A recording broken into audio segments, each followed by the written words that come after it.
All right, so I want to start off today's Polymac Particle episode with a little bit of an observation, Creative Tony, if I may. I'm looking over here, and first of all, good morning, everybody. Good morning, Tony. Great Good to morning. see all. Great to see all of y'all lined up in the comment section. So, Tony, I was observing the comment section while you were playing the open of the show today, and I started noticing. You remember, like when you would leave high school, you're on your way to college, and then you get like a whole new crew of friends, and they're college friends, and then at like some point, you got to introduce like your college boys to your high school boys. And that's when like worlds are colliding, to quote George Costanza. Yeah. That can be like, because the high school guys feel like they have ownership, but then the college guys are like, hey, who the hell are these guys? You're with us now. So it's like, I'm noticing like Dom and John Joseph, they're all saying like, yeah, dude, we all need more Rags in our life. And Rags is one of my high school East Coast friends. So it's like my worlds are colliding, Tony. I have like my high school crew meeting my particle crew.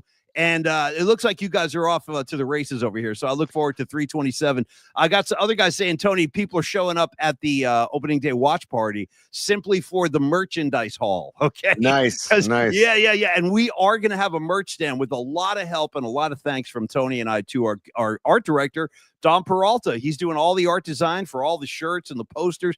He is like, I'm not kidding when I say Dom's been working around the clock, bro. I'll open up my laptop in the morning, Tony. I get an email from Dom at like 1 a.m. Like, here's a new design. I'm like, damn, does this guy sleep at all?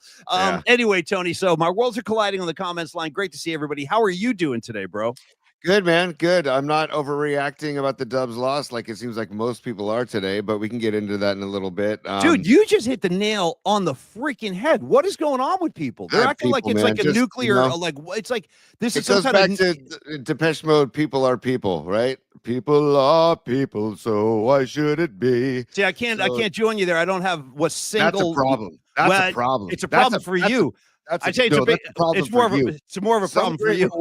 Some great reward. You need to dive into that album, Paulie. Some great reward, dude. You don't know Blasphemous Rumors? You don't. I'd rather not. Yeah, I'd rather not. No, I don't need Blasphemous Rumors. You can't love Thompson Twins, Howard Jones, Culture Club without diving into the Depeche Mode world. Well, for starters, Tony, I can do whatever I want to do. This is the land of the free and the home of the brave. Not on this show. Not on this show. I understand. Hey, by the way, Tony, we already got our first super. Good morning, Patty. Great to see you. You never have to apologize for missing yesterday. Patty, welcome back, Patty.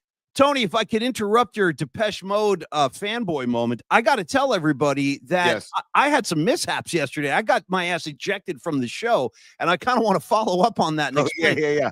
And so, we got to get to Carlos De La Fuente as well. I know. There's so much going on. We also have a special guest. Our good friend Peter Hartlaub from the San Francisco Chronicle joins us at 11:30 today. Peter. He's one of the coolest guys out there, and we love Peter, and it's been a while since I've caught up with him, so Tony and I look forward to that. Incredible writer, too. Just an incredible writer. Incredible writer, incredible guy. He is the Bay Area to me, and he writes about the Bay Area, among other things, in the Chronicle. Anyway, Tony, so we'll get to him in a bit.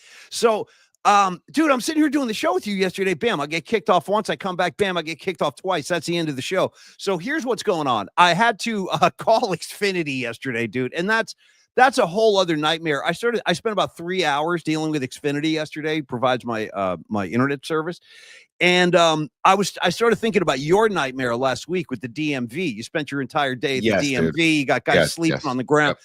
I started thinking, like, what's worse? What's a worse way to spend your day? Dealing with Xfinity or dealing with the DMV? They're both death sentences. I'll tell you that right now. So long story short, what happened was it turns out the North Bay actually had several service outages yesterday because of the storms. Today's a beautiful day, but we had high winds. We had rains up here yesterday. So I lost power. I lost service during the storm twice. But I think we're good today, Tony. We should be back to business. By the way. Yes. Can I just Los, dude? What's up, Los? He says Mr. Hand dismissed Paulie early from the class. LMAO. What are you people on dope? No, dude. Mr. 3 weeks we've been discussing this. Was it the Platt Amendment? I think it was the Platt Amendment that they were discussing. And my favorite thing about it is when he says, open your textbooks and you see the cover, the name of the book for just a second. There's a quick shot of it. You know what the name of the textbook is in Mr. Hand's class? The World of Life. That's the name of the book, The World of Life. Think about that. The World of Life. Open your textbooks to The World of Life. Yeah. Well, that's like Jerry Seinfeld, and we're going to get to Carlos De La Fuente in 1 second, but Jerry Seinfeld's bit when I saw him stand up, he goes, because Jerry's a big cereal guy, and he's got all the cereals in the backdrop of his kitchen. Yeah. He just out of nowhere, he stopped a joke, and then he paused, and he goes, Life cereal. And then he paused again. He goes, where do they get the balls to call them? He goes, you better be the best cereal on the planet if you're going to call yourself Life. And then, here we are. My kids eat Life, actually. I'm a Life enthusiast myself. I enjoy Cinnamon Life. That's my preferred brand. I'm a Cinnamon Life guy. Chop some strawberries, maybe some blueberries on there. Yeah, blueberries, dude. Blueberries, yes. Go. See, now you're talking antioxidants. We're talking superfoods, Tony. Hey, I'm a big blueberry. I'm a blueberry head. Tony, back to your thing about how, and Carlos, I'm coming. Give me 10 seconds, Carlos. I'm putting his info up there because we love Carlos. I'm losing my way. I'm 6 minutes deep. Okay, so Tony, I got to say, though, your observation about how the sky is falling now with Warrior fans, like, what the hell? Calm down. Everybody chill out. Because I had Stephen A today, like losing his mind, and all these guys, Perkins. Oh, that's it for the Warriors. I told you, Steph's getting old. I'm like, dude, it's one game. Everybody calm the and it's also the tail end of the regular season. Everybody's tired. Tony, they're 14-2 with Butler. Okay, it's going pretty damn well. And it's also like that was Denver, by the way. And Jokic. Well, the thing is, they didn't have Murray and they didn't have Jokic, and that's why people are up in arms. Right, but I'm still saying dude. They still have Westbrook. They still have Westbrook, dude. Like, come on. Can we call this an overreaction Tuesday or something like that, Tony? You know what I mean? Yeah. Yes. Can we call it the calm the fuck down Tuesday? How about that? Ooh, look at this now. Oh, spicy, Tony. Sorry. No, don't be sorry. Hey, man, like I said, it's the land of the free and the home of the brave. You say what you like on the Polymac Particle Show. All right, Carlos De La Fuente. Carlos, before you get into close, I was ready. I tried. I see Leah checking in. Leah, I got your email. Dude, we're gonna get into Chelsea Handler tomorrow night flight. Leah sent me great pictures of her on the mountaintop. A la Chelsea Handler. So polyspod at gmail.com, by the way, if you ever want to email us, polyspod at gmail.com. Leah, thanks for the pics. We'll show them on tomorrow night's night flight as well. Yeah, we look forward to that. And by the way, final note on my hell day yesterday, dealing with Xfinity. And by the way, don't think I actually talked to a person, because I didn't. It's not possible. No, I was, God forbid. Dude, no, God forbid. Can I take? Do I have time? Well, boy, there's so much I need to get into. Come on, but let's get to Los, and then I'm going to make a note. It was a hell race, dude. It was a hell race, and it's still not done because I got an attendant coming to my house on Thursday. I'm going to get the highest speed S they have. Like, just load this thing up for bear. Anyway, Tony, Carlos De La Fuente at Flex Funding. Let's talk about it. Come on, Los. You met him. Come on, Los. You met him last week on the Polymac Particle Show. We had him on Thursday. Great conversation with Carlos, who was compared visually and physically to a young Vin Diesel, which is a great. I'll tell you what, nobody's ever complimented me and compared me to Vin Diesel, dude. I don't get compared to anybody cool like that. I would say more like Angel Pagan. I would give Los. He looks more like Angel Pagan to me. But anyways, well, he's like Angel Pagan though, but without the peacock attitude. You know what I'm saying? Can I tell you my quick brush with Angel Pagan greatness? This is a true story. Dude, one of the handsomest Giants in the history of Giants baseball. I'm glad you brought that up. The ladies love Angel. Okay, dude, the ladies love Angel. You know who loves Angel, bro? My buddy Brian Connor's wife, Wendy. You know Wendy? She's like the sweetest girl in the world.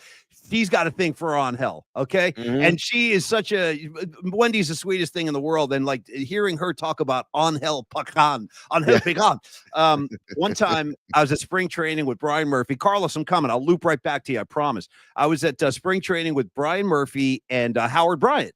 Legendary writer Howard Bryant. He's on HB is on every documentary that's ever filmed these days. Every time I turn on TV, there's Howard Bryant talking about something else. But anyway, we're sitting there, we're having sushi. This is like this kind of upscale place in Scottsdale. And all of a sudden, bro, all the heads in the restaurant turn, and then our heads turn, and we look over. Here comes Angel. Bro, Angel walked in, dude, chest out, and he had like a comb. He had a comb in his back pocket, dude, like in the 70s. I support it all. I support it all. I'm pretty sure, Tony, now we're talking about spring training in Arizona. It's like 85, 90 degrees. He walked in with like one of those V-neck sweaters. You know what I'm saying? Like a sweater, Tony, a sweater in the desert, a sweater.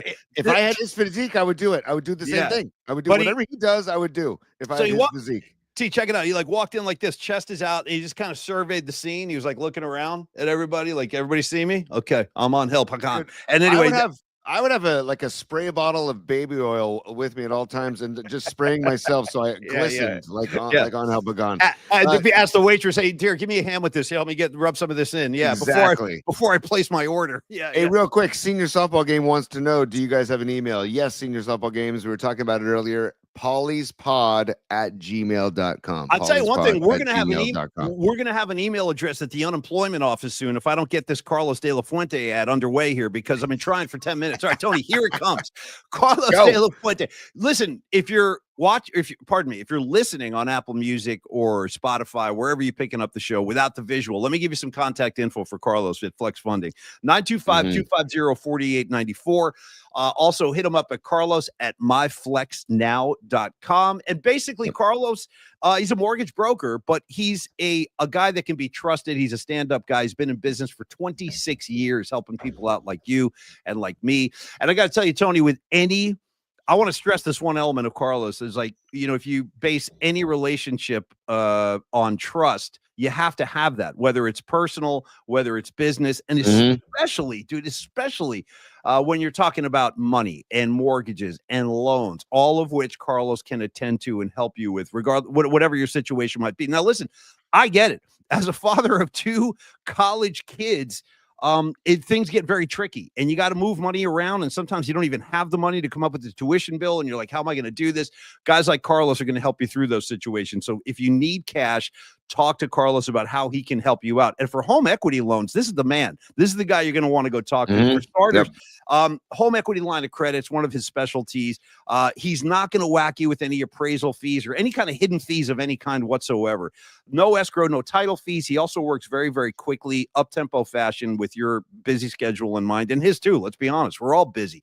And he's had very fast closings, Tony, generally within 8 days. So Carlos, again, my key points with Carlos are he's a stand-up guy that can be trusted. He's a San Francisco native, big Giants fan too. Just got back from spring training a couple of weeks ago. So anyway, Tony, your final thoughts on Carlos, and then we'll get into the matters at hand today in front of us. Well, I'm a big acronym guy, Pauly. So just to reiterate on the home equity line of credit, also known as the HELOC loan, right? So I'm a big acronym guy. I want to just reiterate, when you hear HELOC, that's what we're talking about with Carlos. By the way, song parody for Carlos. Just had a quick idea. Tony, sing it to the tune of Cheap Trick, Hello There. Yeah. This one's going to go, hello. Wait, HELOC there, ladies and gentlemen. HELOC there, ladies and gents. Are you ready to rock? Anyway, that's my song parody for Carlos. Go ahead. No, Tony. Are you ready to lock? Are you ready to lock? Not that's rock, right. Pauly. Right there is why I keep working with Tony. Shit like that. Those Are you ready to lock? Are you ready to lock? Okay, Tony, go ahead. So, but yes, I just want to reiterate the average 8-day closing of for fast closings for HELOCs. Normal loan products, I don't know, like first mortgages, refinances are probably about 25-30 days on average, but for the HELOCs, around 8 days. And also 26 years in the biz, born and raised in the Bay, knows the area better than most. So, and we trust Carlos, right? And Dom has some artwork that I'm going to pull up at some point. Okay. Trust Carlos. I'll get it going. I'll get it going at some point. I can't wait to see that. I remember you talked about the Elvis Costello poster. Yeah, that's in Damon's room. Yeah. Right. And you wanted to put Carlos's mug on that poster. I did. Trust. Yes, yes. Our art director, Dom, is still hard at work at the Trust Carlos poster. So we're going to get that pulled up one of these days. So yes, Carlos at myflexnow.com if you want to email him. Carlos at myflexnow.com. Go. By the way, Rags has started and officially lit the flame for the Let Tony Sing movement today. Tony, you're getting more sing requests. And thank you, Carlos De La Fuente. You're a great guy. You have great services. And we'll touch on Carlos on the way out today, too. But definitely reach out to Carlos if you need a hand. Like Rags wrote up on the screen when we were doing the ad. He goes, I got 2 kids in college, too, and I'm running out of money to move around. Bro, I hear you. I freaking hear you. Believe me, they ain't giving it away. They're not giving away college tuitions, Tony, as you will soon see in about 5 more years. All right. Oh, I know it's coming for me. It's coming like a freight train for me, and I'm not anywhere near ready. So nobody ever is. Nobody ever is ready, but you're going to get through it. You're a stand-up guy. You figure it out. By the way, Tony, Pauly, I have a newsflash. Sports desk. Yes. The Dubs are done, Pauly. Season's over. The Dubs are done. Okay. According to a lot of people, Dubs are done. Well, let's just shut it down then. I'm going to close my laptop. Let's end the show today. Thanks for coming, everybody. No, just kidding. Outrageous, man. Can everybody chill out? Can everybody just chill out? Let's go through it. Let's go through it real quick. So the Warriors lose last night at home, 114-105. It snapped a 7-game win streak. Yes, you are going to lose a game occasionally.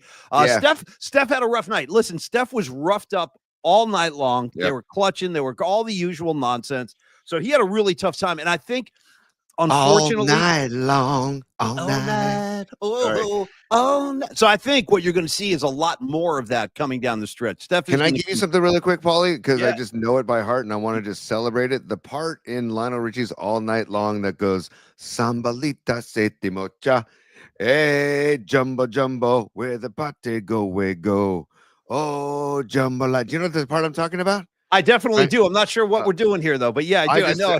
It was a break in the action because I want to celebrate Lionel Richie's All Night Long because you said Steph was getting roughed up all night long. It was a break in the action. What do you mean it was a break in the action? You forced the break in the action. And I'll do it. I'll continue to do it. Just like I'm going to force you to carry on while I go get my robe. Stand by. Carry on. Oh, shit. Okay. See, I forgot too, man. It's a Roby Tuesday. I got to tell you guys, it's been extremely busy. In fact, Dom, let me talk to you for a second. I know we're supposed to have a call today, Dom. I think I got to reschedule that again. I'm serious and I'm sorry. Tony and I have to, I'll let you behind the curtain. There's nothing much to see back here as it is, but I will tell you after the show today, I have to run into the city. I have to meet Creative Tony. We have a very important handoff to engage in. And I will tell you this, you know what it involves? Get your applause ready on the comments line. It involves the soundboard. Aha, the soundboards have arrived. Now we got two of them. Creative Tony, thank you for getting the wheels back on a Roby Tuesday. I totally forgot too. Do you want to give me a second so I can rope up? I got it. It's right over there. Sure. If anybody, go ahead. Because if anybody appreciates Roby Tuesday, it's Peter Hartlaub. So I took a moment to just talk directly to Dom Peralta, our art director, and I told him I got to postpone the conference call again today because right after the show, and Tony, I'm talking like when we shut the mics off today, get in your effing car and drive to the city because I'm giving you your soundboard, which was shipped to my house. But so we're going to be really busy today again. It's been like that a lot. Tony, stand by while I robe up. Give me a second. You bet. Everybody, Peter Hartlaub, if you do not know Peter Hartlaub, he is the pop culture critic for the San Francisco Chronicle. You find him on SF Gate, find him on SF Chronicle. He just has a great article about the Beat Society, about the Beat poets of yesteryear in San Francisco. It was on the front page of the Chronicle yesterday. He also did a great article on youth coaching a couple Sundays ago. So he's all over the map. He did a great. He redesigned the hiking map of San Francisco. Oh yeah. With Heather Knight a couple years ago. Heather Knight, that's like his partner in crime over there. Heather Knight and Hartlaub. Yeah. And he was very entertaining during COVID. The stuff he put out during COVID was very entertaining. So check out Peter Hartlaub at Peter Hartlaub. You can find him on social media, and he's going to be coming on in about 12 minutes, Paul. I'll never forget this. You remember when I used to live in that apartment on Arguello, right off Geary, Tony, like 15, 20 years ago, something like that? Yeah. When I was living over there, I'll never forget this. I was flipping through the Chronicle one day, and Hartlaub ran a piece, ready for this, about Kiss and Cheap Trick at the Cow Palace in 1978. It was maybe my favorite article anyone's ever written ever. It had pictures of the crowd at the Cow Palace and everything. And then Peter and I kind of fell in love with Peter after that article. I'm like, damn, you're writing about the Kiss Army in the 70s. You and me, we're going to be hanging out. All right. So, yes, I look forward to Paulie, on that note, at some point, I think I want to share our short video that we did from the Cow Palace before we launched this show. Paulie and I did weekly hot and sour NFL picks. And they were hot and they were sour. That's why we called them that. And we also called them that because the first edition was at House of Nanking in San Francisco while we enjoyed hot and sour soup. So I would love to show that at some point on the show. But if just so you know, at Polymac Particles on our YouTube page, if you scroll down and click videos, those are all loaded. All of our weekly hot and sour picks from this past fall during the NFL season are there. So much fun. Are we going to do that again in the fall, Tony? I think we should. Or we can do them live. I like to do it live too. We'll do it live. God, that thing sucks. Tony, I got to say that Tony and I rolled up on the Cow Palace because we used to film these at different locations every week. And we just walked right into the building. And then this guy, uninvited, by the way, probably trespassing according to state law. But anyway, one of the Cow Palace officials came up to us and really took us under his wing. He was like, oh, you guys, welcome. Polymac and Creative Tony. All right, let me show you around. So we wound up getting a tour of the Cow Palace. And as we talk Cow Palace and Kiss and Peter Hartlaub, Patty from Napa, this is why she's the queen of the scene. It's stuff like this. She just checked in and goes, I was at that show. Ooh, dude, that's so cool, Patty. So my first concert ever in life was 2 years later at the Cow Palace when I saw Kiss. And my dad, my old man, took me to see Kiss, dude. Imagine. And I had my buddy Greg Ravelli. Where are you? I've been looking for Greg Ravelli my entire adult life. Where are you, Greg? There's a kid I grew up with, man. He and I were like brothers in the Kiss army. And then when I moved to the East Coast, I lost touch with him. But in any case, my dad took both of us to the Kiss show. Tony, back to the Warriors before we get Hartlaub. But back to the Paulie. Can I just tease something real quick? Can I tease something? Just do whatever you want. Yeah. Okay, good. I'm gonna do it. I'm just gonna do it. Stand by. Look, Paulie, do you see what I'm sharing here? Okay. The Cow Palace. Yeah, let's see. Let's fire it up. All right. Oh, here we go. Ready? Okay. Yeah. Oh, hey, Creative Tony. Come on in. And I'll tell you why. We're going to deliver the hot and sour picks, but I just felt a little pang today. Something told me, get back to the roots, man. Get back to the location of Polymac's first ever rock. I love the Cow Palace. Look at that place. Here in the Cow Palace back in 1979, man. Is that amazing? So I just wanted to give a little tease of that video, Paulie. That's all I love want to this. give a little tease. I don't really care about seeing myself, but I love seeing the Cow Palace. I really do. I have a very fond, I have a special place in my heart for that building. Other shows you've seen in the Cow Palace, Tony? I saw Metallica in there. Who else have you seen in there? The show that got me on the Fish bus was 1996, 11/29/96 at the Cow Palace. It was outrageous. It was quite a. I talked about that show in that video that we just pulled up. I talked about that show, the 96 Fish show. It got me on board. It got me on the bus. So, stand by. Aaron Cask checking in. $16. I like this. I like the choice of 16, by the way, Aaron. Shout out Christine 16. I saw you coming out of school that day. How about that song? What the hell, Gene? Calm down, brother. By the way, I just wanted people to notice I have added my Kiss Army representation. It's right here, Tony. I got the Kiss logo. Nice work. See that, but I felt like I had to rep Kiss in some fashion. So there you go. That's for Aaron. That's for you, Tony, and all of us here in the Kiss Army. So yeah, Christine. Thank you for the super, Aaron. Thank you, buddy. Tony, back to the Warriors real quick. Yes, I just want to say for the record, I'm not that uptight. I know it was a bad night. They didn't look great. And Aaron Gordon went off 38 points. Yep. Westbrook had a triple-double. You mentioned Russ Westbrook, Tony, a few minutes ago. And here's the thing that got me though last night is their size. Dude, they got size that the Warriors don't have, and they were kind of roughing us up in the paint. Aaron Gordon had his way in the paint all night long. So that's kind of a concern going forward. And again, without Joker and without Murray, they looked awfully good to me. And they've been running on this. They've been on this run of like adrenaline and like Jimmy Butler and dude, it was bound to happen at some point. They're not robots, people. No, they're human beings. They're gonna have lapses. They're gonna get tired. They're gonna Jesus Christ, man. I love this. Go. Well, no, it just pisses me off. People that are just like, oh, it's done. They're done. It's just it doesn't, dude. It's sports, man. You're gonna have duds. Now, what I didn't like was how they stunk from the free throw line. Like Jesus Christ! Like, come on, guys, get it together. Now the thing is, Tease, they're going right back at it tonight. They got another game tonight. They got. Well, that's the question I was going to ask you, Paul. Yeah. Does Kerr rest Curry tonight? I think he might rest Curry tonight. Sorry, I muted the mic. That's actually a really, really good call. I could see Kerr doing that. What concerns me about that, though, is I don't want them to lose back-to-back games on their own floor because their games are still very, very precious right now. They need all the wins they can get. Right. So because they're not that far away from the play-in tournament bracket, and you don't want that to happen. You want them in the top seeds. They do have a shot to become like as high as a 4 seed, but this is why these games are so important. So. Tony, You are correct. I could see Kerr resting Steph tonight, but I'd prefer that he doesn't, if possible. I mean, you got to have the long view, right? You got to be thinking long view. So I know. And the Bucks are coming in at tip off 7:00 tonight. By the way, get to Longbridge Pizza beforehand if you want to get 100%. Some pie and beer. 100%. Yeah, Aaron Gordon. Hey, by the way, Archbishop MIDI product. You got to give some love there for the local product. Aaron Gordon. So if he's going to go off, at least he's a local kid. But dude, I want to go back and get the free throw numbers again, dude, because that's what's kind of 15 of 27, dude. Come on, come on. Like that's the only thing. But again, that even shows their fatigue, right? When you are getting that's what I tell my son all the time. It's like it's a free shot.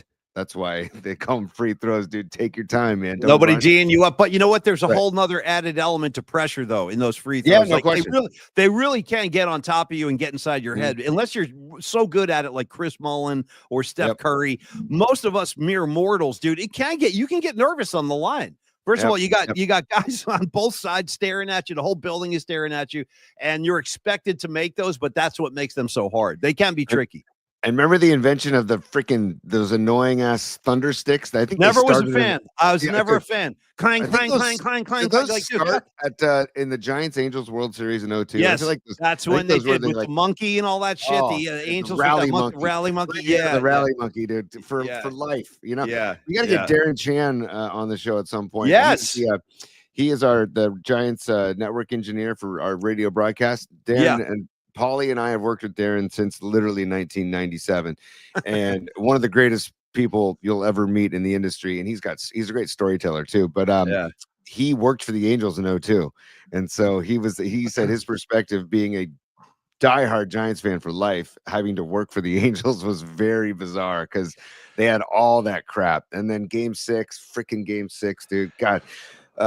I'm sorry, I shouldn't have gone down that road. You're good, dude. It's fine. Let it fly, bro. Let it fly. Now, Tony, I want to also take this last couple of minutes free before Peter joins us, Peter Hartlaub from the Chronicle, and introduce this idea that Tony and I were kicking around like yesterday after the show. Just want to kind of throw this out there and see what you guys think about this, because we might roll this out on Thursday and Friday and have some fun with this. So I told you guys, like, after I lost service up here and I had to leave the show, I was actually ejected from the show, kind of like Felix Unger in The Odd Couple, dude. The frying pan just comes out the door. Take it, you asshole, and get out of here. So that's kind of where I was at. And Tony kept texting me, Paulie, come back. I'm like, I'm trying to come back. Baby, come back. Yeah, you can blame it all on me, Tony. So I wanted to say that my experience yesterday with Xfinity was so frustrating that I finally got an appointment made, but it took me about 3 hours. I'm not exaggerating. It took about 3 hours of my day yesterday to get that appointment made. And then I started thinking about Tony at the DMV, and I was like, if you had a choice, because it's two of the worst experiences of all time, sitting on hold with Xfinity for 3 hours or sitting in person at the DMV surrounded by God knows what kind of humanity they got going. There's like lepers walking around, bro, at the DMV. Like anything could happen. And I started thinking about, why don't we come up with like the Polymac bummer brackets, like just the worst shit ever. Like, for example, like one matchup could be the DMV versus Xfinity. There's one matchup right there. So Tony and I started throwing these out. Here's another one, like the inconvenience bracket, lost phone versus lost wallet. You know what I mean? Who are you going to advance in that scenario? Then you've got Ticketmaster versus Live Nation. You know what I mean? Good corporate matchup right there. Now, we do have sports brackets too. Like we got Matt, but they're all bummer brackets. So here's another example, like the Dodgers versus the Cowboys, right? Someone's got to advance. Mahomes versus Kelsey. I don't know how to vote. I don't know how to vote now, but who's going to advance? One of those assholes has to advance. That's very frustrating. Go ahead, T. I know what I vote for, but I'm not going to give it away because the suspense. I want people to build up the suspense of our picks. But I'm just kidding. But I think I mentioned this to you yesterday: the tush push versus Mahomes flop. Perfect. Right? That's exactly the kind of thing I'm talking about. How about Sirianni versus McVay? Yes. Someone's got to win that matchup in advance. So we might put the all-time Polymac bummer brackets in front of you guys the next few days. How about the medical brackets too? Tony and I came up with a medical bracket. Here we go. Dental procedure, which could include anything from a root canal to getting a tooth pulled, versus colonoscopy. Dude. Where are you going in that one? You know what I mean? Dental procedure, colonoscopy. Dude, someone's got to win. The aspiring botanist just had a great one. Traffic versus no parking available. That's a damn good one. Good one. Dude. I'll put that in the inconvenience. That's in the inconvenience bracket. So the Polymac bummer brackets are broken into 4, not regions, but 4 different concepts. We got the medical bracket, we got the sports bracket, we've got the inconvenience bracket, and then we've got the music and entertainment bracket. Let me give you a couple selections here. So worst fan base, Kansas City Chiefs or the Eagles, right? Someone's going to have to advance right there. I got one, Paulie. I got one. Go ahead. Sports brackets. Pitch clock versus robo umps is another one I was thinking. Yeah, that's another tough bracket. Another tough matchup right there. Oh, I got one. StubHub. Versus Seat Geek. Both can go, blank themselves. Here's another one. Also in the music and entertainment bracket, Tony, I give you the Kardashians versus the Bachelor / Bachelorette, none of which I've ever seen. I've never seen a single second of any of those shows, but they're so repulsive to me that I wouldn't even know how to vote. Like, who do you take in that matchup? Kardashians versus the Bachelor. I don't know. Can they both lose?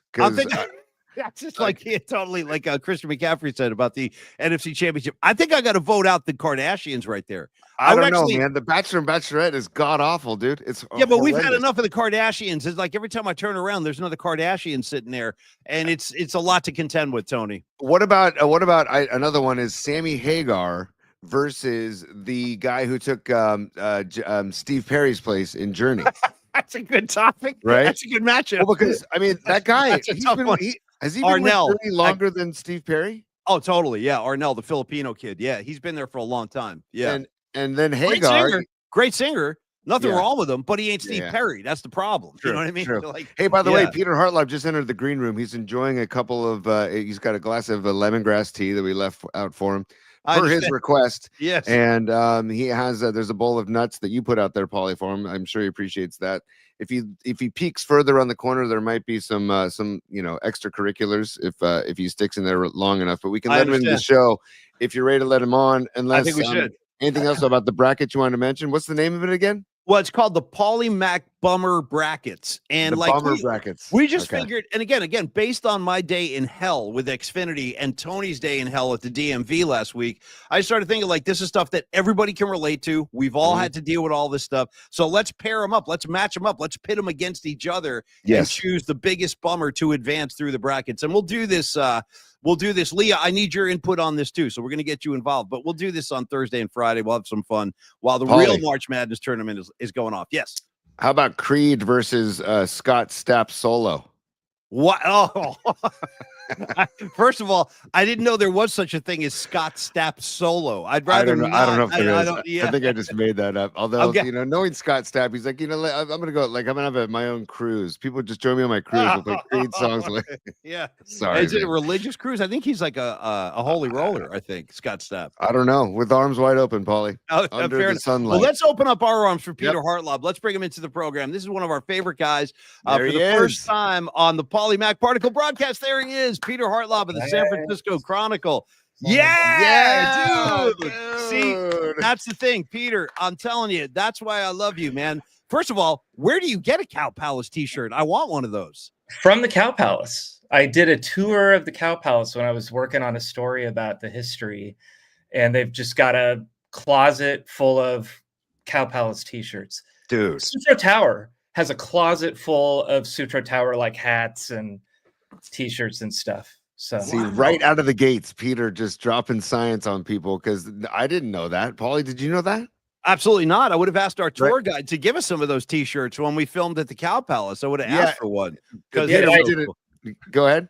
I'm actually rotating some art in the house right now, and I have that. This is that Kiss concert. Yes. Oh my God. You got to be in there somewhere. So we have photos of Kiss. Playing, but everybody's got photos of Kiss, and obviously, Jim Marshall. I'm sure all those people have. But our photographer turned around and photographed the crowd, and we've got people like getting kicked out, people getting putting on face paint. Yeah, it's just like this crew right here. Oh, dude. I see the guy on the far right. The guy on the far right in the overalls. That's the guy you got to keep an eye on. And Peter, I remember when I saw that article, it was probably about 10 years ago, the one that you're just displaying pictures from. I remember seeing a picture of one kid who had like maybe a couple too many Michelobs in the parking lot. And Tony, they were carrying this kid out, literally like a wounded battlefield soldier. They were carrying this drunk kid out. Yeah. But I look at all the Cow Palace concert, whatever, negatives and photos and stuff. No one got carried out more than Menudo. Menudo girls just like passing out from the Menudo-ness of it all. Hey, man. But I love it's a thing about working for a newspaper because they would turn around and shoot the crowd. And I mean, you could tell like right here, like that's the guy who has the good weed. Oh, no doubt. Totally. He's like, what do you think? Yeah, that's his muscle. He's going to give you the dank weed right here. Dude, are those overalls, Peter? Is he wearing overalls? Those are overalls. Yeah, you don't want to buy weed from the overalls guy. You want to buy weed from the guy who's a little bit older, kind of right on that line between is he a narc or does he have the good weed?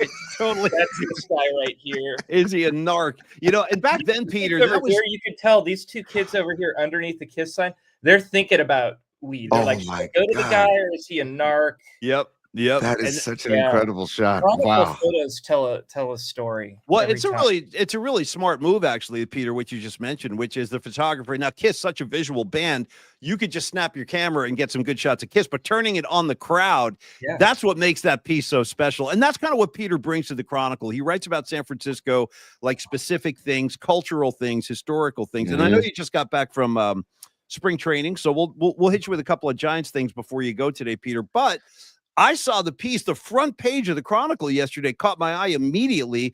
That legendary, iconic shot of all the great beat writers, Kerouac and Ginsberg. I think Bob Dylan's in there, all the legendary guys. And they're standing in front of the legendary beat bookstore that Ferlinghetti owns, City Lights, right there in North Beach. It really is like a cultural, iconic landmark at this point. And, having read all those guys, like Peter, I was a big Kerouac guy. I went through a Kerouac phase. On the road, my favorite was always Dharma Bums. I recommend that one to anybody. Dharma Bums is a really good read, very California specific, a lot of Monterey Big Sur stuff in there.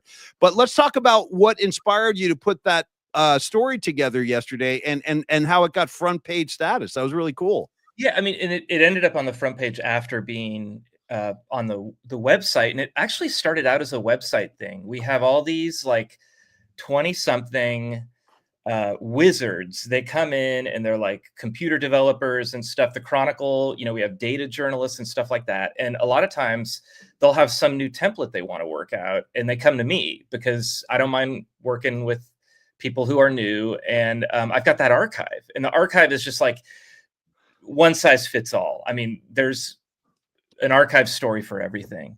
So we had this intern come in, and they figured out how to take a photo and then like zoom in to different parts of the photo online. And they wanted to do that. And I'm like, I got the perfect photo for you.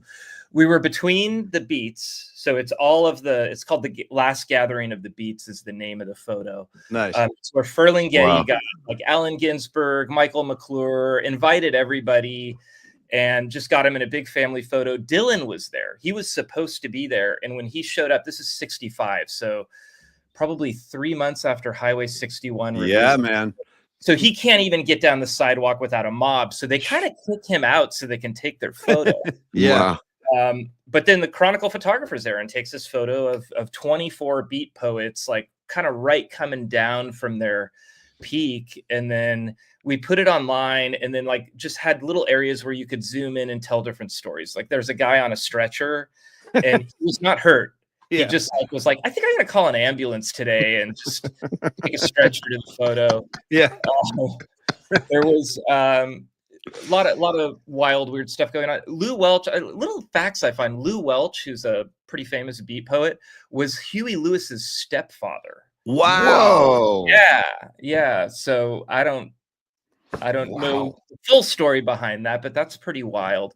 Yeah. So anyway, photo with these 24 people, and then online we're like zooming around to different parts of the photo using this new technology the Chronicle has. And I don't understand how it works. Like I came up in print. So yeah. 20 somethings come and show me this stuff, and it's wizardry. It's amazing. Well, Peter, go ahead, Tony. No, I was gonna say that's like us radio guys adjusting to this whole YouTube video world. It's like, okay, you can do that, you can do that, you can do this. It's like, okay, and like I watch my kid, he's only 11, but he's I feel like he knows more than I do already. I know Polly's boys definitely have shown him the ropes, and it's just like it's a whole new world, like you're talking about, Peter. Well, I wanted to be a movie critic. I wanted to be a print movie critic. I got out of college. Like I had never been on the internet when I got out of college. My first couple of jobs were purely print.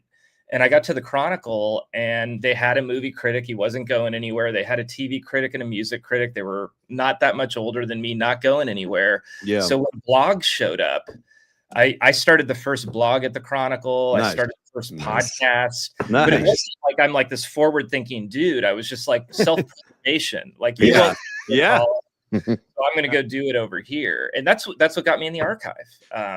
Nice. I got in the archive, and I'm like, oh my God, there's just like millions and millions of stories here. And it can be kind of my little niche. So, Peter, could you ever just do a story on just the bar Specs alone? That place, I mean, for those who haven't been inside Specs, it's across the street from where we're talking about on Columbus, and it's in a tiny little alley. I think it's Soroyan place, or William Soroyan place, I think is the tiny little alley.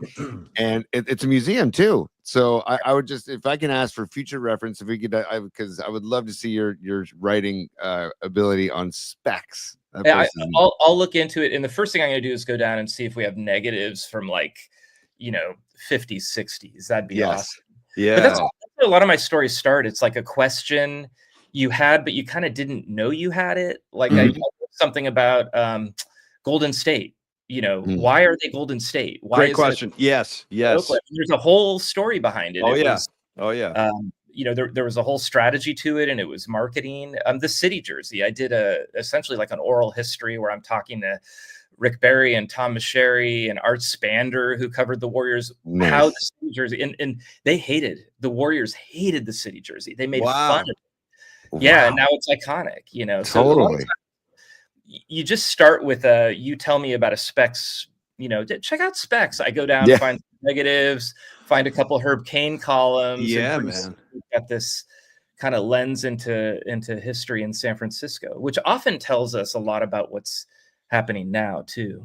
Oh, no doubt. And that's why I love looking at your stuff, Peter, because I feel like you really do celebrate the history of not only San Francisco, but the greater Bay Area. And there are so many interesting moments along the way, like the story from yesterday. The beat thing had a huge stamp on cultural impact on the Bay Area. And I just want to throw one more idea at you, Peter, real quick. And then I know Tony has a bunch of Little League questions he wants to ask you, because you wrote that piece about coaching, and Tony's a coach too. So I'm going to let you guys get at that. But one last thing. You mentioned Huey Lewis a couple of minutes ago and his dad. And I was thinking when you said that, have you, and you may have already done this, so forgive me if I missed it along the way, but I think a really cool thing for you to delve into would be like the history of the Bammies and Bam Magazine, because Huey Lewis, I have some great photos of like Huey Lewis, Jerry Garcia, Bob Weir, and Joe Montana. Like, talk about an unlikely pairing. Totally. But that's the kind of stuff that would happen at the Bammies. All these great like Bay Area legends would cross paths. And I don't even think people know what Bam Magazine is at this point. Like my kids have no idea. And that used to be the thing. That was your guide to everything in the city. So the Bammies, Peter, another one waiting for you. And that kind of congregation, and we have a photo that actually it has members of Starship, Journey, Huey Lewis, Dianne Feinstein, Sylvester, Dennis Orokin, who started the Bammies, Bill Graham, that's another one that was in that finalist when we were going to use this new technology to talk about the beats. But the Bammies was like, that was at a time when I grew up, and I'm going to age myself here, but when I was growing up, all the kids at my school were Dallas Cowboy and Steeler fans. Like you were kind of a little bit of a loser if you were a Niner fan. It was not cool to be a Niner fan. 100%. People don't realize how quickly, when Joe Montana came around and then Huey Lewis, the biggest star, is doing the national anthem, and the Grateful Dead's coming out and doing the national anthem, people don't realize how quickly the 49ers and San Francisco became cool. We were not cool. There was nothing cool about Jack Clark and Darrell Evans. There was nothing cool about There was nothing cool. Even like World Be Free is hella cool, but like nobody thought it outside of the Bay Area. And then all of a sudden, we're the coolest place anywhere. And the Bammies was part of that. You'd have Joe Montana and Dwight Clark coming and singing on Huey Lewis's album. And we have all those photos. We have, and there, I've looked through them, and like the same kind of seed that's in your head, I'm like, that was a special time. But what I've kind of figured out is it's a special time because there was this huge shift where it went from like being embarrassed to follow your local teams to we are the envy of the United States. Yeah, man. Yeah. This is like, Power of Love, Back to the Future era. Nice. Great call. Hanging out with Joe Montana, who's just racking up Super Bowls, and special time. Yeah. Can you, Peter, for a while, you could go into the archives and purchase photos. Can you still do that? Purchase certain Chronicle photos? Yeah. So couple things. We have a Chronicle store, and there's a Total SF store. Total SF was my podcast, now my newsletter. And the Total SF store, I've curated everything from, I'll show you. I love it. I do too. Look at this. Yeah, I see a picture. I see McCovey back there too. Yeah, I got McCovey and Mays are both nice, Peter. Well done. Well done. Oh, the snake. Look at the snake. Yeah, we've got that in the photo store. We've got let's see what we got here. This is I don't have this one in yet because it's so vertical, but I'm going to show it to you as it goes up. That's Hook Mitchell. Nice. Whoa, dude. That's a great photo. That is a great shot. Legend Hook Mitchell, who was 5'9" and would jump over cars in Bushrod Park and Mosswood. Wow. And you got stuff like this. Like this is beginning of the arcade era. Wow. Pier 39, when Pier 39 was the best arcade in town. Yep. So photos, all that kind of stuff. We've got Joe Montana. We've got all that era. And then something's changed. For years, we couldn't sell like a Joe Montana photo because there was the California law. But I think they found a loophole because Hearst is out of New York. Yeah. So all the photos are filtered out of New York. So you can get a Willie Mays and Joe Montana there too. Nice, wow, man. And speaking of arcades, I randomly watched Karate Kid with my kids last night because I watched Paulie and I watched all of Cobra Kai. I don't know if you watched the show Cobra Kai, Peter, but it got a hold of me. It really got a hold of me, Peter. Yeah, Cobra Kai. Here. And so my kids kind of got roped into Cobra Kai with me, and then I go, you guys, we got to go back to the beginning. So randomly, we got to blast Netflix, leaving soon on Netflix. So we're like, okay, we got to watch it. And we just happened to watch it last night. Yeah. And the arcade footage in Karate Kid is underrated, man. Because I don't know, whenever I think of Karate Kid, I'm thinking about the arcades. But then I remembered, oh my God, there's some great arcade footage. I'm like, kids, take me back to that time, man. Yeah. You know, like Karate Kid, like, I don't know how your kids felt, but my kid watched it and they're like, Daniel LaRusso, kind of an asshole. Dude, all of us feel that way. That's like a unanimous thing. The whole, in fact, you want to hear something really crazy? This is a true story. I swear to God, I actually wound up feeling bad for Macchio after I heard this, but your kids' instincts are kind of like speak for the entire country because we all had a bad reaction to LaRusso. And I actually heard that Ralph Macchio, I believe, was like a Long Island kid. He was from some town out on Long Island. And I heard like after the Karate Kid, he'd be like in his town, like jogging on the side of the road, and guys would drive by and like give him the finger and stuff, be like, you suck, Macchio, like just like picking on him. So just let your kids know they're not alone with that opinion. A lot of people did not react well to Macchio in that film. It's funny. Yeah, it's funny how that movie too is just such a slice in time. Because I mean, down to I love his friend Freddie's got a t-shirt with like two pigs and it says making bacon. And I'm like, that's what we wore. That's what you wore to school. That's all we had. Yeah. In 1984, they didn't have like, by 1984, 85, you're starting to get, and you really notice this again, everything goes back to the archive, but you look like before 85, you look at a Niner game and like all the dudes are dressed like the Marlboro Man. They have heavy jacket with the sheepskin collar and they've got like their cowboy hat. They're not wearing jerseys of their team. And Karate Kid 2, man, you went down to Shirtique at the Hillsdale Mall. Shirtique. Your Making Bacon t-shirt and wore that at least one day a week through 4th grade. And no one said anything. No, it's a great call. Well, it's like a sign of status in some way. Go ahead. So, Peter, we have these when our commenters or viewers want to be supers, they add a little contribution to the show fund, and they want it that gets their comments to the top here. So, NorCal Refrigeration and HVAC wants to know. It's a good question. Evil picks from the Cal. Well, there was our legendary incident, Peter. You should tell everybody the whole story with the Hell's Angels and everything. Google my name and Evel Knievel. I have posted the pics. Nice. And so Evel Knievel twice at the Cow Palace, but the infamous time was the second time. I think it was 77 or 78, and he wanted to jump more cars or vans than he had before. So I think they had like 12 or 13 lined up, but the Cow Palace wasn't big enough. So you can see it in the photos. I posted them in the Chronicle because I've scanned all of the Evel Knievel photos. They made a ramp up the side of the like where you would be walking up to sit in your like shitty warrior seats. Yeah, totally. Right.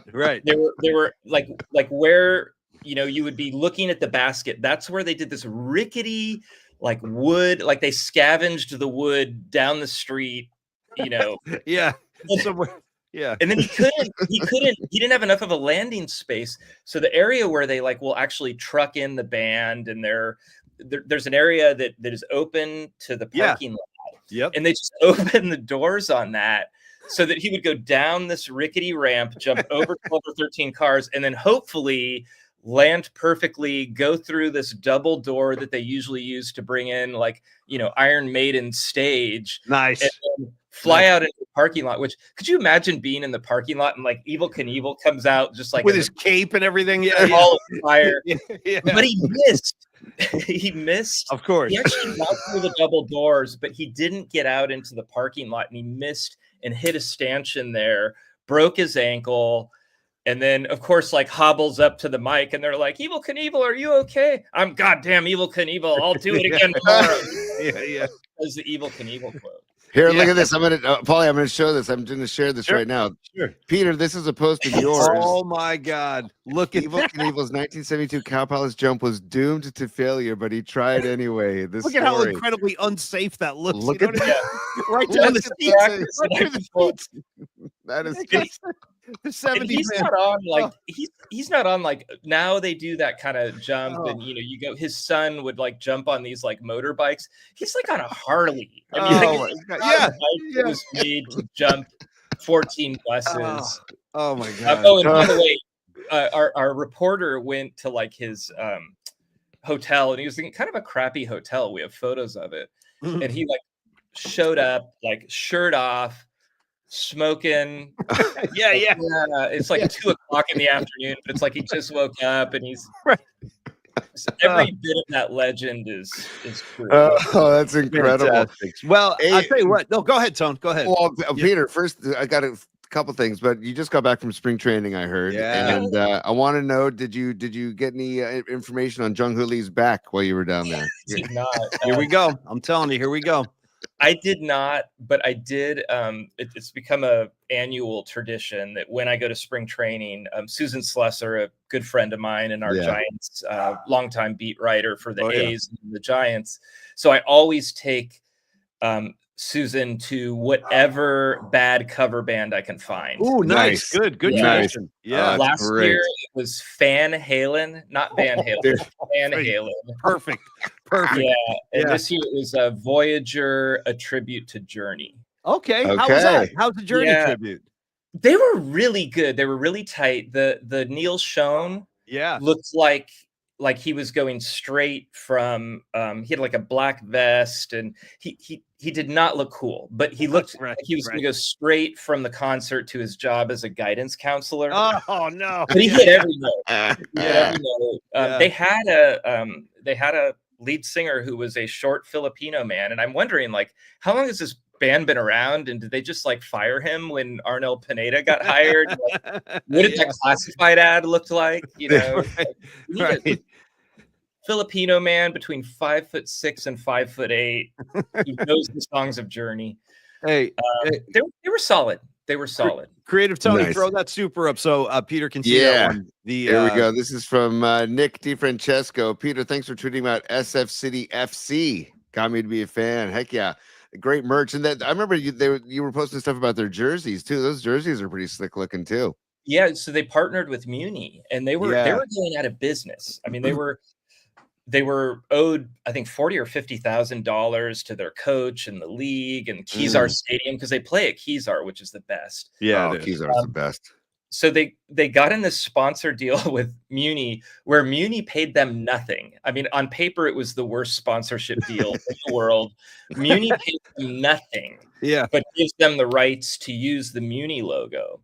And there's so many, especially young people, who really identify with Muni, and that worm logo is so cool that they ended up selling out their jerseys 3 times that year, made $60,000 or $70,000, paid off their bills. Nice. But they have the best merch. I own so much. I was wearing they have a wild parrot jersey. Yes, I remember seeing that. Yeah. They've done like a LGBTQ plus jersey with they had a Sisters of Perpetual Indulgence jersey. Nice. That's killer. They're really good designers, and I have their hats and socks. I have like 8 pairs of socks that are like SF City, and they're sweet. Hey, No, Tony, man, so cool. Wrapping it up with Peter in the final stretch here. Why don't you get those coaching? Yeah. I know you had some coaching things you wanted to bounce off Peter, so here's your chance. Go for it. Yeah, no, well, this is again just props to you, Peter, for a great article about your youth coaching, because I have two kids that I coach youth sports, and I love that you're still coaching sixth grade girls. Is that correct? Yeah. So I coached my boys all the way through in basketball, a little bit of soccer, and then I just liked it.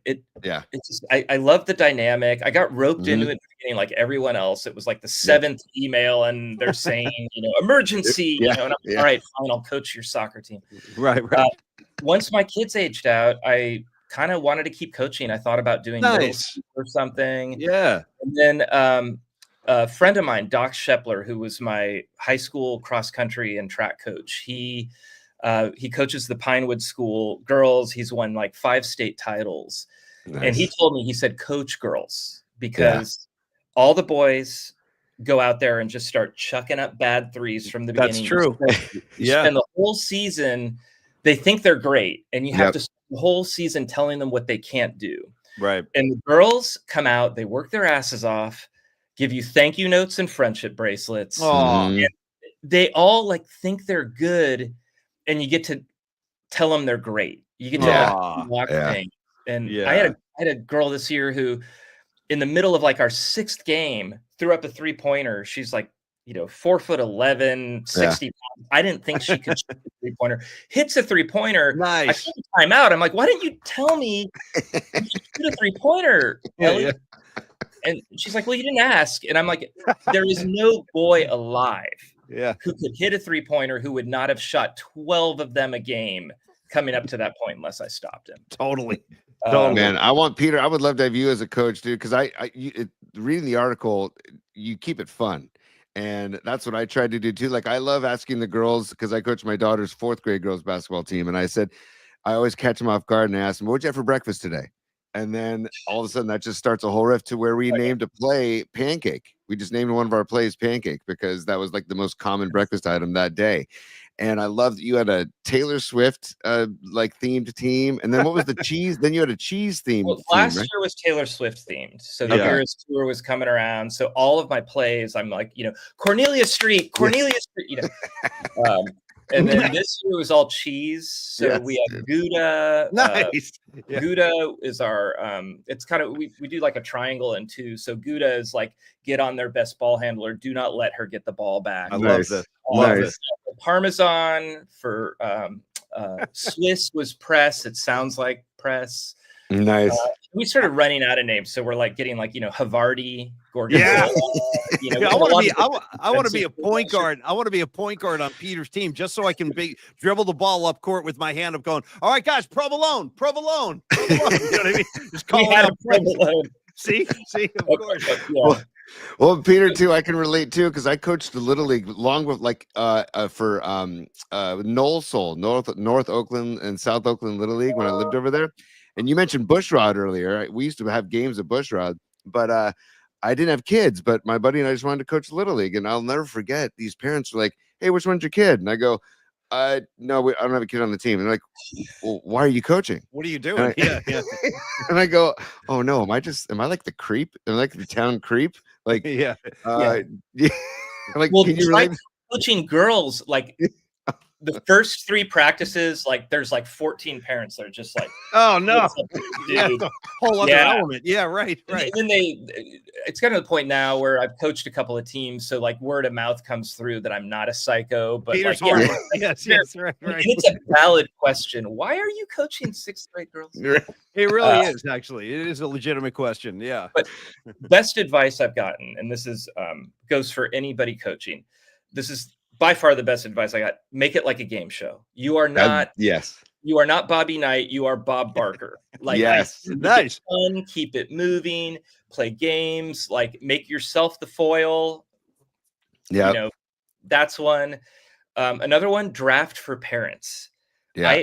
I don't care. I'm a good coach of a losing team. Like, I don't mind if my team is losing. There has never been a kid I can't coach. Nice. But I sit there and I see the parents, and if the parents like yelling at the kid in an evaluation where they're not even right. They're out. I don't. Nope. I don't want that parent. Yeah. So yeah, draft for parents, and then like just rip shit off. Like Hunter Pence, I have ripped off so many of his speeches. Smart. They don't know Hoosiers. Oh. I ran the picket fence. They didn't know. They thought I made it up. Yeah. 12-year-old girls don't watch Gene Hackman movies. No, right. Dude, nice. Rest in peace, by the way, Gene Hackman. Rest in peace. Yeah. I actually, you know, it's funny you mentioned Gene Hackman, Peter. I caught a few minutes of Unforgiven yesterday. They've been running a bunch of Gene Hackman movies now since he passed away. And what a performance, even in the Unforgiven, is that mean sheriff. He's like beating up guys and everything. But Peter, listen, man, I just want to say you're always going to be our brother in all things San Francisco and cultural and otherwise. Your reporting is great. We love reading you. It was great catching up with you, seeing your face again today, Peter. And we will definitely do this again down the road. But I just want to say thanks for coming on, man. And really good to catch up again, Peter. Good seeing you, bro. Yeah. Great to come on. Ever since this show went down, I was waiting for you to invite me. And because we had such a good long run. And keep it going. And innovation, like I'm going through it too. It's like things change. You got to roll with it. I just commend you for keeping it going, and love to come on anytime. You can make requests. I'll bring photos. Okay. Thank you, my brother. Hey, Peter, on the way out. On the way out, we just have one more super. Don Peralta says, check out the extraordinary Cow Palace show on display at the Redwood City Hall. I don't even know if you were aware of that, Peter, but Don wanted to shout that out as well. I have heard about that, and I want to make a special trip. There are very few reasons to go down to Redwood City Hall, but I think my birth certificate's there, so I'll make it a trip. Nice, Peter. Be well, my man. We'll talk to you soon, Peter. Great to see you. Thanks, Peter. Take care. Take care. That's one of our favorite guys, Peter Hartlaub. Tony, round of applause for Peter. He's just a purveyor of good vibes and good energy and great storytelling. 100%. And again, he real like I talked about the Kiss piece that really caught my attention years ago, but all his stuff is like that. Like I saw the front page of the Chronicle yesterday. I literally stopped in my tracks because I love City Lights. We never talk about this, Tony, but I used to. When I first got hired at KMBR at the very, very beginning, the earliest days when you were playing Sabbath and I was shaking your hand, hey, who are you? During those days, I used to be a copywriter at KMBR. And what I would do is I would write all morning long. And then I would take a lunch break. Dude, I used to walk over from Hawthorne to Long Beach. And I would just go upstairs in City Lights and hang out there for 45 minutes on my lunch break and then walk back to work. And it was always such a great way to clear your head because you can lose track of time and space in City Lights. There's so many nooks and crannies to that place. You can grab a book. What are you laughing at? I know my buddy Pete Hoffman, who Paulie, you had lunch with my buddy. What's up, Pete? Big Pete? Yeah, the corned beef, bro. Yeah, that's right. The pastrami and corned beef. But Pete Hoffman, he just says, Tony, will Peter Hartlaub be a part of the Do Not Draft? So I have a working mockumentary in my head of youth baseball that I want to make. And it's going to be called DND, which is the acronym for Do Not Draft. Hey, Big T, I love it. And Peter, thank you, my brother. I got a quick idea for you. Can we add another matchup in the Polymac Bummer brackets that involve Little League coaching, Little League parents? There's got to be some way we can work them into the brackets, Tony. No question. Who are the worst parents for youth basketball or youth baseball? This is I'm going to write it down right now. I think, having done a lot of time in both, top of my head, I think it might be baseball. And I'll tell you why, because in basketball, first of all, you got fewer kids, and the kids that don't play, that's always a big thing. Why isn't my kid playing? Well, your kid can't dribble and he can't shoot. He doesn't know what basket he's shooting at. That's easy to explain. But number two, but the balls and strikes, dude. I feel so bad for umps in youth sports. Don't get me started. These guys are volunteering their time. They're not trying to screw your kid. They're not trying to screw my kid. But the parents are so over the top. They act like it's the seventh game of the World Series. We have kid umpires for San Carlos Little League, and we need to, because of not anybody I'm with now, but from yesteryear, parents from yesteryear. We now have adult reps at every game to make sure. What do you mean reps? What rep? Like another coach from another team or another parent from another team will be the representative at the field during the game to make sure everybody stays in line and doesn't give the kid umpires shit.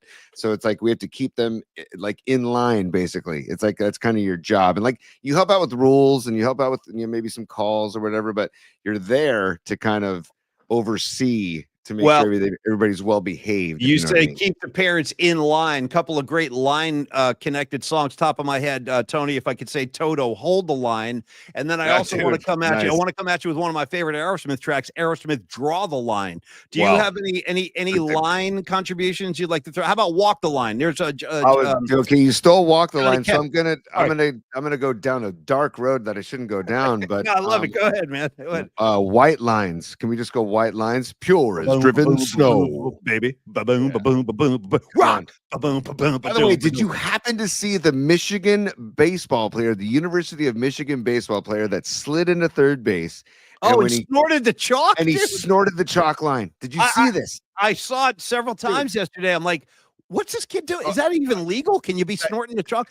It brings me back to a great Robin Williams joke. Now, years ago, we talked to Peter. I should have told him about this too. Yeah. When I was 13 years old, this kind of stuff used to happen in San Francisco. They had a whole comedy event in Golden Gate Park, Tony, at the band shell, and it was free. It was free. Yeah. And I remember there were rumors all day long, like, hey, I think Robin Williams might show up. Robin Williams might show up. And this is like right in the heart of like Mork and Mindy times. I was like 10 years old, but my parents brought me. It was a free comedy show. So we're sitting there. All of a sudden, Robin Williams comes out, and it was like right at the beginning of the Niners having success. And Robin Williams was like, everyone's getting into football now. Like, you can talk to old ladies in your neighborhood, and they're excited about football. And this one lady was talking to me. It's Robin Williams. He goes, my neighbor told me, I like going to Niner games, but the fans are so unruly and everybody's drinking and I could smell marijuana smoke. And then Robin Williams goes, yeah, lady, guess what? You should have been there last week. A couple guys jumped out of the stands and tried to snort up the 30-yard line. And like, so ever since, and great joke by Robin Williams, rest in peace. But I always thought about like that when I saw the clip of the kid yesterday. I'm like, damn, that's the Robin Williams thing's coming to life. Yes, dude. I've never I couldn't believe it. He did a public apology or whatever, because damn right he should have. Like, what are you doing, dude? Like, come on. Well, it's not a good example for kids. You don't want to turn your son on to it. Dad, why is he scoring? I know. But that's what you think of as your celebration. By the way, you didn't score. You're only safe at third, dude. Like I hope he got his ass thrown out at home. That's what I hope. Okay, got picked off at third. That's what I hope. I'm fine with that, Tony. I'll back you 1,000,000% on most things in life. Now, real quick, because we got to go. We got to wrap it up. Tony and I have a big, important meeting in the city. I got to physically hand him a soundboard. But quickly, I want to say I saw a lot of kids, listen to me. A lot of our listeners checking in saying, don't sleep on youth soccer parents. That I don't know much about because I didn't do youth soccer, so I don't know. But they say that that's a problem too. And Rags, my main man, Rags, dude, I'm so with you on this. Child beauty pageants. Cut it out. What the hell? Cut the shit. Cut the shit with these. It's one of the creepiest things. And if I may, I want to close the show on this. One of the funniest. Dude, I was so caught off guard when I saw it. Have you ever seen the Johnny Knoxville movie, Tony, called Bad Grandpa? Have you ever seen it? No. Should I? Okay. Yes. Okay. Yes, all right. Johnny Knoxville of Jackass fame, dude, he goes to like a makeup specialist and he gets made up like an elderly man. He looks like he's 90 years old and he just gets into situations the whole movie. He's driving like his grandson around who's maybe 8 years old. They walk into stores. He knocks glass things over. Like Johnny Knoxville, it's just one thing after another. And then, Tony, the movie ends. The climax of the movie, Johnny Knoxville dresses his grandson up as a little girl and enters him in a beauty pageant. Dude. Oh, dude. Rags, if you haven't seen this, I'm telling you guys, this is your homework assignment for today. Bad Grandpa final scene, the beauty pageant scene. The kid, first of all, again, it's a little boy, but he's in full drag, dude. He's got lipstick, eyeshadow, a wig. Jesus, dude. Dude, the kid comes out on stage, Tony, and starts breaking off. And this is like an 8-year-old kid. He starts like breaking off stripper moves, dude. Right. It is so funny to watch the room reaction because all these weird parents with their little girls in this beauty contest, they are shocked when this kid, he's got like a stripper pole, dude. He's twerking and it's a little kid. He's twerking. I can't stress how insane that scene is. All of you that's your new assignment. Go watch Bad Grandpa, the beauty pageant scene. It's out of control. Made me laugh so hard. All right, Tony. Dude. On that note, two things, and then I'm done. You're good. Have you seen the Jackass episode when Knoxville is hiding in the bushes at a country club of a golf course? Knoxville. And he's blowing an air horn in the backswing of golfers. Yeah. It's It's the frick. If you haven't seen it, it's on YouTube. Guys trying to fight him, I think. Don't guys try to like dude, one guy tees up and launches the ball into the bushes, dude. Yeah, but smart movie. Yeah. Knoxville doesn't care. He's so out of his mind. Knoxville doesn't give a damn. Yeah, the best. But anyways, by the way, we never rap Knoxville. Tony and I aren't like big jackass guys, but you want to know what, Tony? I'm okay with Knoxville. I'm okay with Knoxville too. I got nothing against Knoxville. I got nothing against Knoxville. And then also, I just wanted to celebrate. It just was announced, I think today it came out. Go. July 25th this summer, July 25th, only on Netflix. And we should maybe play the trailer tomorrow night during our night flight. Yeah. Happy Gilmore 2. The sequel of Happy Gilmore with Sandler. Sandler's back, dude. Wow, I'm shocked. Wow. I don't know about you, but man, Happy Gilmore, I loved. Now my kids love it. And Sandler, I'm a Sandler fan for life, by the way. I just love the guy. Have you seen Uncut Gems yet? Yeah, God, yeah. Great flick. Yeah. Great flick. Incredible. Serious movie. Yeah. I just want to celebrate Happy Gilmore 2 coming out July 25th.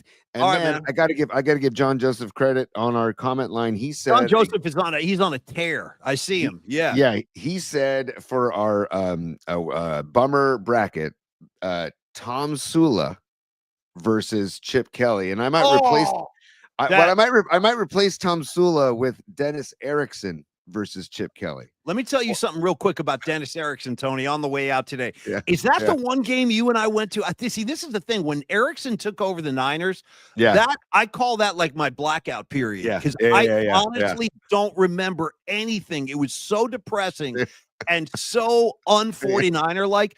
Tony and I went driving into Candlestick one day. This is a true story. And I think this was during the Erickson era.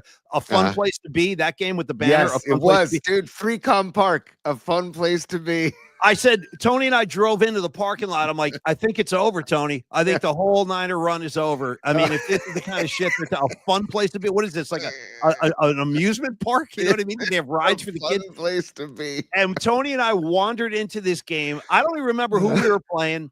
I recall you and I just totally disregarding our actual seat location. We sat, I think we sat like way up in the upper deck on the 50-yard line. Yes, on the top row. We went all the way to the top. Yeah, and then there's a ring at Candlestick. There was a ring. There was a walkway behind the top row where you could walk the entire loop of the stadium. I remember. I think we left early that game, which we didn't normally do. Like we were like, let's get the hell out of here. But that to me speaks to the Dennis Erickson era. It was the worst. I have a harder time. This is going to blow your doors up. I have a harder time with the Erickson era than I did with the Chip Kelly season when they went. I want to say they went 1-15 with Chip Kelly. Jesus, that guy. How about Chip Kelly? How about Chip Kelly talking to Murph and Mac on Fridays, hating our guts, hating you guys. And he really had a problem with Murph because Murph would try to prod him and like try to get extra stuff out of him, and he hated that. And like, well, he didn't like me either. Believe me, he didn't like anything about either of us. Yeah. Hashtag free Murph, because Rags brought it up on the comment line. Hashtag free Murph. And also, if you want to get Murph going, by the way, he's not allowed to come on our show ever again. Just that's another side point. Thank you. We'll go. Yeah. Hashtag free Murph is that if you want to get Murph going, just mention Chip Kelly. I mean, it'll just hates his guts. Murph wants to physically, like Murph wants to fight him. Yeah. And Paulie, on the way out, on one of the greatest riffs you ever came up with. This is years ago. Go. You had this riff. And I got to paint the picture that when Erickson was let go and he was fired and he was still getting paid, you painted a picture of Erickson like driving a convertible, like something down Highway 1, like smoking a cigar, hand on like the passenger seat, you know, like the top of the passenger seat, just cruising, down Highway 1, laughing at everybody and flipping people off because he just is bankrolling Niner dough and just didn't do a thing. Nothing. For the Niners. I don't even think he cared. I don't even think he liked football when he was here. I was like, do you even like football, dude? Do you enjoy this at all? That was, oh God, that was so press conferences sucked. I didn't even like looking at him when I would see Erickson. I'm like, oh. I feel like the PMP Army is saying we should go ahead with the bummer bracket. So we need to do some work on the bummer bracket page. You got it. No, it's going to be a lot of fun, you guys. And we have like the worst of the worst matching up against each other. And again, real quick, if you're just joining the show, the inconvenience brackets, the music and entertainment brackets, the sports brackets, and then finally the medical brackets. And medical brackets are matchups like this: an ACL versus a torn Achilles, a vasectomy versus getting your tubes tied, Tommy John surgery versus back surgery. These are all great matchups that someone's got to advance. That's the thing that's so crazy. Is like, but I want you guys, when you vote, I want you to vote for the worst of the two. Yes, so correct. Don't vote for the one you like. Well, the ultimate winner is the ultimate bummer. Like that's I can't wait to see what that's going to be. What could that be? Of I hope it's Mahomes' flop or the tush push, personally, because we have the tush push going up against Mahomes' flop. I'm going to show you my see. This is why I'm getting excited right now. I'm going to show you my hand right now. I hate Mahomes so much. I will vote for hating Mahomes more than I hate the tush push. Easily. And it's a no-brainer. It's a no-brainer for me. How do we settle ties from the comment line? How do we settle ties? Because I'm going to go tush push all freaking day on you, Paulie. Mark Graves coming in. This is another good matchup, dude. I forgot we got to get this in there. Mark Graves coming in, inconvenience bracket, going to the DMV or jury duty, dude. Jury duty. How about when you sit there at jury duty all day and then they're like, "Yeah, you guys can go. I'm not selecting you guys." It's like, hey, thanks for wasting my freaking time in my day. Yeah. It's the worst experience of all time. Good one, Mark Graves. You're on it, brother. You're on it. Hope to see you at Long Beach on 327. Tony, let's get into Carlos on the way out the door. We got absolutely. Fun show today. Thank you, Peter Hartlaub, for coming by, dude. I could talk to Peter for freaking hours. Seriously, there are so many things we didn't even scratch the surface with on him because he covers it all. He covers all. He's a sports fan. He's a music fan. He's a food fan. He's a movies fan. He's a TV fan. He covers it all. No, Peter rules. I want to throw one more thing out there, Peter. If you're still watching, how about this too for another topic that you could maybe write about at some point? It's just the music scene in San Francisco on Broadway. At one time was like the epicenter. Like when I would come visit my mom, if I was like in college in Boston, I would come out and visit my mom. I would always go to Broadway, catch a show at Mabuhay, catch a show at the Stone, catch a show at the on Broadway Stone, dude. I love the Stone. Garcia used to play the Stone regularly. Yeah, he'd come back from a Grateful Dead tour and do a few shows at the Stone. Pearl Jam played the Stone. Pearl Jam played the Stone. Pearl Jam, you know what blows me away about Pearl Jam? This is my favorite one, Tony. The joint on Haight Street, which closed, I think, in a late night. The I-Beam, dude. How about the I-Beam? Yeah. Addiction, Pearl Jam. I mean, like the chili at the I-Beam. It's right. It's like a freaking closet on Haight Street. It's incredible the stuff that used to go on in this town musically, and I like talking about it. And I don't want people to forget it. So I'm really proud of that San Francisco history. I really am. And you and I were a big part of it, dude. We were always going to shows back then. And I know Carlos De La Fuente was as well. He's a music lover. We've talked to Carlos about music. Another reason we get along so well with him. Yeah. Big Giant fan, big Niner fan, but also a big music fan. He's quoted Kiss on the show before. That's always going to score some points at me. But Flex Funding, Carlos does take his business very seriously. He works hard. He plays hard. But he's got 26 years of experience doing what he does. He's been helping people out of financial jams and improving their financial realities for decades, 26 years. And again, the thing with Carlos is you can trust him. That's why I wanted to introduce you to Carlos last week and just give you a feel for the kind of person that he is, because he's a really cool guy to hang out with. In fact, you have a chance to shake his hand and meet him. Come on down to Longbridge next Thursday and you can ask Carlos any question you like about his business or what he does or how he can help you. If you just simply need cash, I'm talking to you, Rags. I feel you, brother. Those college tuitions are not getting any cheaper and they're not giving them away. Tony, can you get your kid in the weight room right now and make sure he gets like a full scholarship to USC as a lineman? Dude, I'm telling my kid to be a field goal kicker or a punter. Like, that's what I'm saying. I'm saying that's smart. Yeah. Go. Go. Make it happen. Here's your football tee. Start kicking.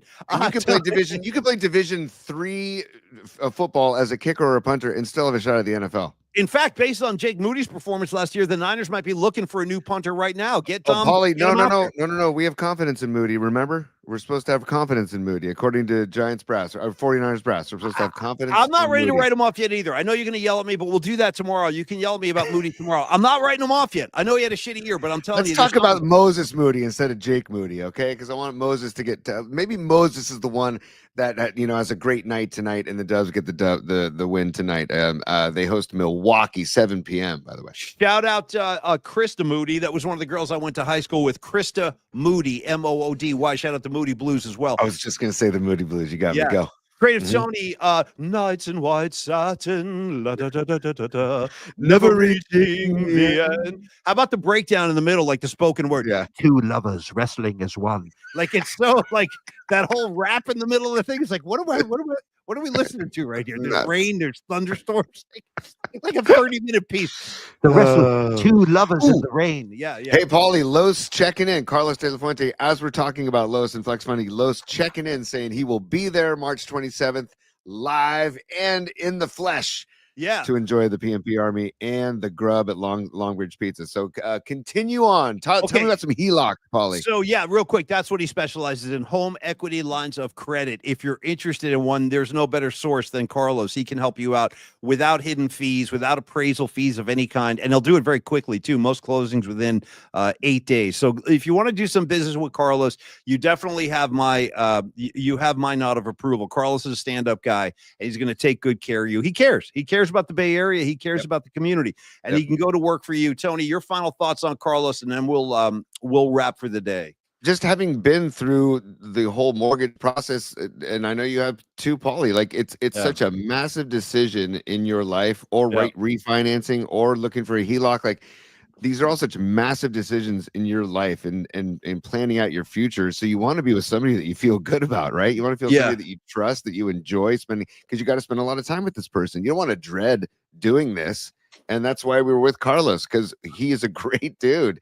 And that's why we partnered with him. And so trust Carlos is kind of the mantra that our art director Dom started, and I believe it. Trust Carlos, because that's how we feel.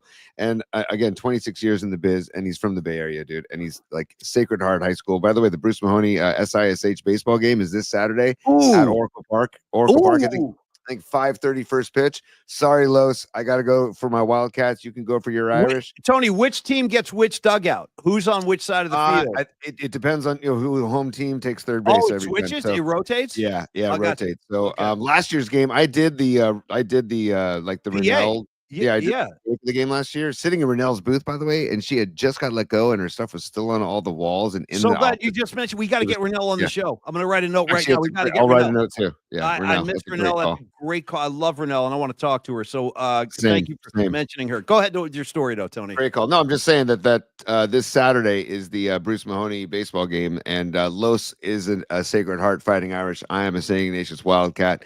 Great rivalry between the two schools going back to the to World War II. So anyways, I just want to say that Los is a local guy. He knows the area. He knows the city. He knows the East Bay. He knows the South Bay. He knows the peninsula, and he knows Marin. Get Los on the horn. 925-250-4894 and Carlos at myflexnow.com. And I want to come up with 925-250 4894 is 48 is 48's a tough one. That's a tough one. Pablo Sandoval. Good, Tony. Very good. And how about 94? Sorry. 94, you want to go Justin Smith or Charles Haley? Well, either way, and you can't go wrong. You can even throw Dana Stubblefield in there. I have no problem with that. You got 94. Let's go Cowboy. Let's go Cowboy. So Justin, you can go 925-250 Panda Cowboy. Okay. Nice. Panda Cowboy, y'all. Yeah. All right. Creative Tony, and thank you, Carlos. We'll see you soon, my brother. And Creative Tony, great job today. Thank you, Peter Hartlaub. Great job today from Peter. Again, thank you and applause and support to the Bay Area Sports Collective. That is our new network with Tommy Tolbert, with Jumpin' Johnny Lund, and of course the Polymac Particle Show. Could new shows be added to the network? Anything's possible. I'm just saying. Anything's possible. Polly, we've been in touch with Mark. Could be some stuff happening that maybe people are going to be interested in coming up very soon. Tony, go ahead. What is it? Well, no, we've been talking to Mark Ibanez. We've been trying to get Mark Ibanez on the show. Yeah. And I just noticed that Mark Ibanez hosted recently. I noticed this on LinkedIn. He hosted a USF function with Bill Cartwright recently. Nice. The MC. Nice. So when you talk to Mark again, ask him about what it was like to hang out with Bill Cartwright for a night. I will indeed. And Mark is a good buddy of mine, and he's actually been doing some work for he's kind of retired now from KTVU, but he's been doing some radio stuff for a station up in Napa. And I actually have some of his new pieces. He does like these recorded pieces up there. Yeah. I might want to play a couple of those this week. So keep Mark's remarks on standby.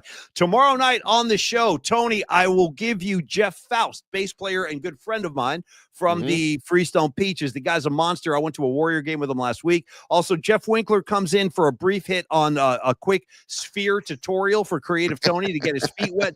You're walking into something you have no idea what's coming next week, my friend. I'm so excited for you. Also, Thursday, we will talk to the voice of the Golden State Warrior. Make room for Bob Fitzgerald. Yes, here he comes. Yes, Bobby Fitz will join us on Thursday, and then Friday, I'm still trying to set up Pecan for the Friday hit because we missed him last week. Creative Tony, dismiss the class if you could. Class dismissed. Yeah, God, I love that. Greatest ending to a show. It does sound great. And again, thank all of you, whether you're a super or you're a lurker or you just like hanging out and watching the show. You're not even on the comments line. Whatever suits your needs, I'm happy to have you, and I thank you very much for supporting the show. Naomi, thank you. Miguel, Rags, Dom, John. Anybody else I missed? I don't think so. I got all Aaron okay. Cask, the aspiring botanist, Los Dean, John Joseph. I'm scrolling down. Rising Wolf, throw him out there too. You know what I mean? Mark Graves. I'm looking down the list. If we didn't mention you, Leah we will. Phillips, throw Leah out there too. You know? Pete Hoffman coming to the mix today. I mean, it's just the posse, the PMP Army. Again, we look forward to March 27th. More details to come. And Polymac's Particle Pie is going to be invented for that evening. Also, Tony, we're going to do photo ops with the ladies of the Polymac Army next Thursday, too. The ladies of PMP will be hopefully joining us at Longbridge on Thursday. We'll be taking photos. We'll be doing whatever you guys want to do. We're hanging out for 9 innings deep. I got guys flying in from the East Coast. I'm not kidding about that. You're going to meet some Polymac legacy friends. Nice. They're coming out for this as well. So, Creative Tony, have a great... Well, I'll see you in the city in a few minutes with your soundboard. Dom, we're going to have to boot our cult till tomorrow. Sorry, there's so much shit going on. Everybody be cool. Everybody be safe. See you tomorrow night for the night flight, y'all. Have a good day. Peace.